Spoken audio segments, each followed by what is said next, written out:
Hi, I'm Marty Nemko.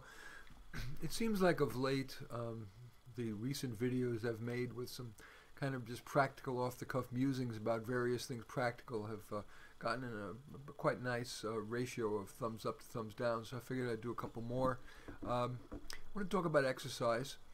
I'm not an exercise physiologist, and as they always say, you need to speak to your doctor or whatever before starting a new exercise program or whatever, but I'm merely going to tell you what I do and why I do it.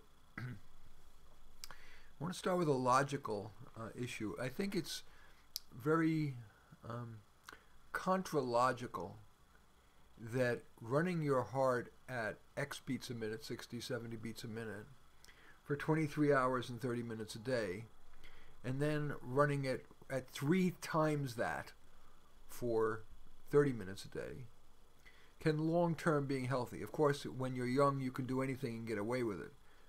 But logically, it does not seem to make sense that that level of disparity between your normal resting heart rate and when you're exercising can be good.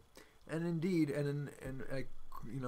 this is certainly not definitive, but I like watching people, specifically regarding around health issues, and I look at people who have been long-term vigorous exercisers, that is, long-distance runners, triathletes, that kind of thing. And as I look at them in their 50s and 60s, they actually seem to age more than people who exercise moderately. So with that, those two pieces, both what I consider a logical piece as well as an empirical piece of background, and also reading the literature, there is a lot of literature now that does speak about the benefits of moderate exercise on a more regular basis, both because it's less wear and tear, certainly on joints. Cardiovascularly, it makes more sense to me to do it more often but more moderately.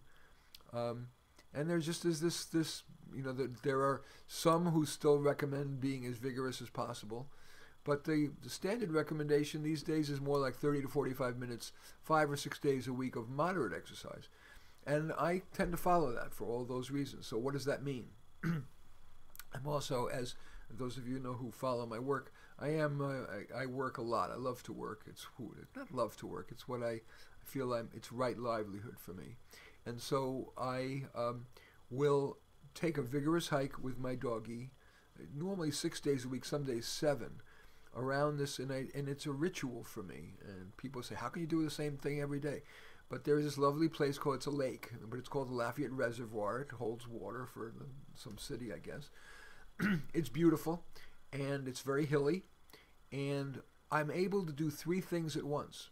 It takes me about 40 minutes, 45 minutes to go around the lake, and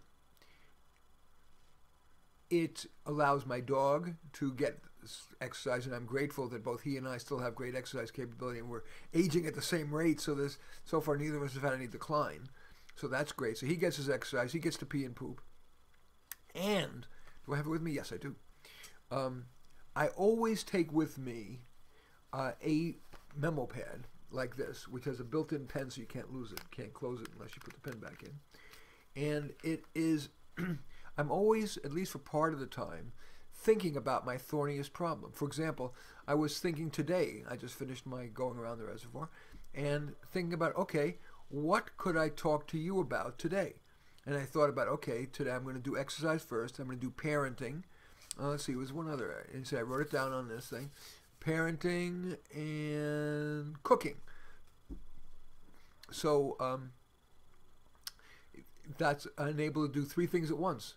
And I find that ritualizing that enables me to get what I think is reasonable exercise and multitask, and that's my approach to exercising. I used to be I really did run a lot, including with a backpack full of books, miles. But I would come out, and I think about it, I would come home really quite exhausted, and even, I would say, even that there was some lingering fatigue, even long after I'd finished exercising that day. But with my current regimen, I'm never really tired. I'm able to continue my 65-hour work weeks and rarely feel like anything other than by the time I go to bed, which is usually midnight, just pleasantly tired. So again, you cannot generalize from an N of 1, but that is my philosophy of exercise, for better or worse. Okay, thanks for watching. I'll keep it brief. I'm Marty Nemko. Oh yeah, if you, I welcome you, of course. If you like it, click the thumbs up. If you want to share it with people, that's great, so that more people can hopefully benefit from what I'm having to say. And feel free to comment as well. Again, I'm Marty Nemko. Thanks for watching.